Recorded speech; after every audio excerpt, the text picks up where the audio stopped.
back to the broadcast. You're watching TV 47 Weekend Edition. Thank you for staying with us. Let's continue with our coverage.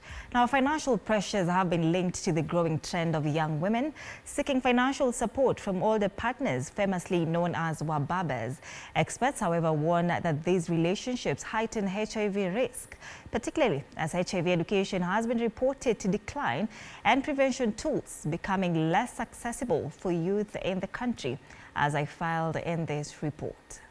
In the city's arguably posh area of Mirema, home to many university students and young Nairobians, a new trend is sparking debate. Young women appearing to live beyond their means, supported by sponsors or offering financial assistance. Once a hidden phenomenon, these relationships are now openly discussed on social media and in casual conversation. Si kila mtu Nairobi anasponsoriwa na BAMBA.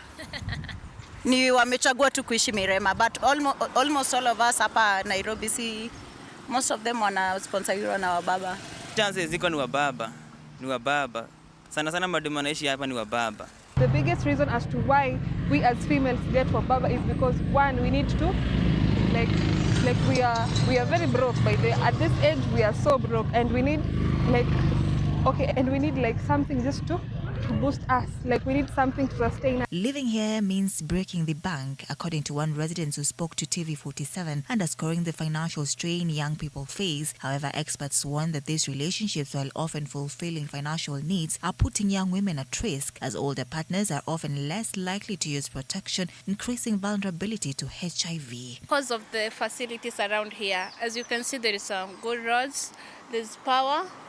You can see when the buildings how they are constructed. Hayuko na mimi peke yangu, akona mimi na akona wewe, kosi ya pesa yake inamruhusu, so AIDS ni lazima itaongezeka. Data from 2024 shows that while Kenya has made significant progress towards HIV treatment, the youth, especially women, continue to bear a heavy burden. Young people between 15 and 34 years make up 75% of new adult HIV infections, with women disproportionately affected. But as you go up 50 to about 64, it is skewing towards the male side. So what story do we want to tell there?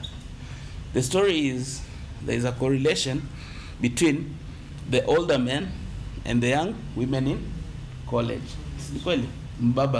Across the country, concern is growing over the decline of HIV education in schools. Parents who once feared HIV for their children now worry only about teenage pregnancies, contributing to a broader cultural shift away from HIV awareness. Wazazi wengi saizi wanaogopa mtoto kupata mimba, lakini hawajui ya kwamba kuna kitu hatari kuliko mimba. Maana wengi saizi hata unapata mtoto ako shule lakini ako na implant kwa mkono. Yes, HIV is a disaster in itself, but you see there are so many risks. But when it comes to pregnancy, you know, people fear having that time. You know, when you're a mother, you must be there to dedicate more time to your kid. This kid needs this and that. So you will find so many people don't want to get pregnancies because hawataki kuitwa like wamezeeka, you know. Additionally, rising condom prices has been cited as a barrier for many young people, particularly in low-income rural areas. Here, limited resources and low HIV awareness are driving risky behaviors among youth who face few economic opportunities. Serikali kama iko na sababu iko na uwezo, itusaidie kutoka grounds waende shule, tupeleke elimu ya gono kwa shule. Yet, as Kenyans call for the return of HIV education and awareness programs, they stress that these efforts need to extend beyond urban centers to truly reach vulnerable populations. Wengi wanaenda urban areas, hawaendi huko mashinani. So hata hii HIV sana hata kama wangepima mashinani, maybe iko juu kuliko hata huku katika urban areas. Sababu wale huko mashinani ni watu kama wako, they are just innocent. Hawajui, wengi hata wamesahau hizo vitu, wengine hata hawajui kama HIV na exist, wengine wanaambiwa iligawanishwa kwa korokoro iliisha kitambo. Hakuna kitu kama hicho.